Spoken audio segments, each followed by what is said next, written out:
To make our practice brakes, we use a couple different items.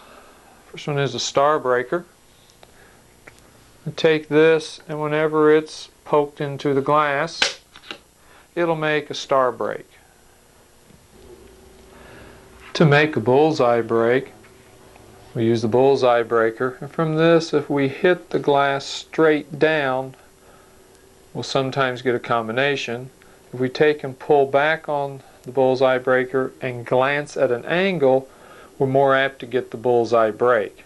Now, all glass will break different, and sometimes no matter what you do, you'll always get combinations, and then the next piece of glass you get will just make bullseye after bullseye. But again, we just stretch it, pull it back at an angle, let it hit, and here we've got our break. When you come up to a break, the first thing to do is not to touch it with your finger. It's a natural tendency for everybody to reach over there and rub right on it, and you're going to leave dirt and oil off the end of your finger on the pit, and it's not going to let the resin stick. So break that habit. Don't touch it with your fingers. Just look at it with your eyes.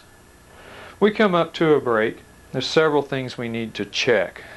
The inspection procedure is very, very critical, very important, and people after they've been in the business a while tend to shortchange it and kind of skip through it. But it is very important to look that brake over before we ever get any equipment on it. We'll need to touch the glass, and if glass is so hot that we can't put our hand on it, then we're going to have to cool the windshield down. If the glass is very cold, if it's 40 degrees or 0 degrees, then we're going to have to warm the windshield up. And we'll cover these different sections later. We need to look at the brake, take our 6-inch probe, push on the brake, and as we do this and flex that brake down against the plastic layer, we will open it up more. That will let the resin go in easier.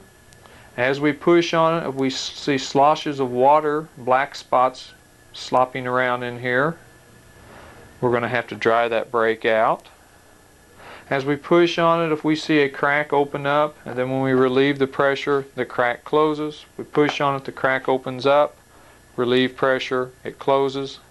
That's telling us that we have a very, very thin hairline crack here that is so thin that normally when you look at the brake, you're not seeing the light refraction because the distance between the two pieces of glass is so very thin. When we get halfway through our repair, we're going to have to flex that crack open to see it, and then to see if we've got it filled with resin. Again, these sections and stuff we will be covering in great detail later. You need to clean around the brake. Do not take your towel and wipe across it. Wipe away from the brake. And on the far side, you need to clean a fairly big area here to attach some of your equipment. You can take your razor blade,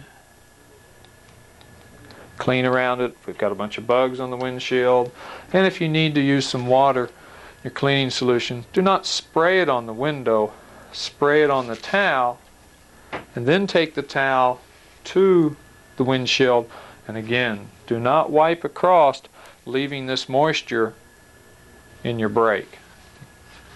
Water and resin don't like each other. We can take our large 6-inch probe again, run it around the brake, and if you hit a crack and it goes right across, there's no problem. It's sealed pretty well to the surface.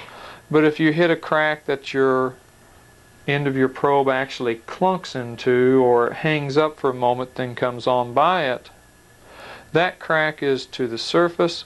We're going to need to cover it in pit resin, seal it up, so when we make our vacuum and pressures, we won't be leaking up through that crack. Come up to our glass,